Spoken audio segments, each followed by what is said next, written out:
మంగళగిరి దీనికంటే మంచి సీట్లున్నాయి.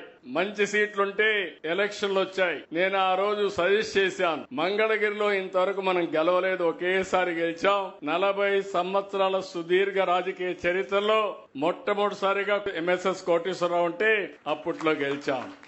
తర్వాత మనం గెలవలేదు. మన కార్యకర్తలు హుషారుగా లేరు కాబట్టి లాస్ట్ మూమెంట్ పోతున్నారు కాబట్టి ఆలోచించమని నేనైతే సజెస్ట్ చేశాను. సజెస్ట్ చేస్తే కాదు నేను ఇక్కడే నిలబడతానని నిర్ణయం తీసుకున్నారు. నేను అలో చేశాను. 5,000 ఓట్లతో ఓడిపోయాడు. ఓడిపోయినప్పుడు అన్నాడు, నేను ఎక్కడైతే ఓడిపోయానో అక్కడే అద్వితీయంగా గెలవాలి, మంచి మెజార్టీతో గెలవాలని పట్టుదలతో ముందుకు వచ్చాడు. అది అతని పట్టుదల.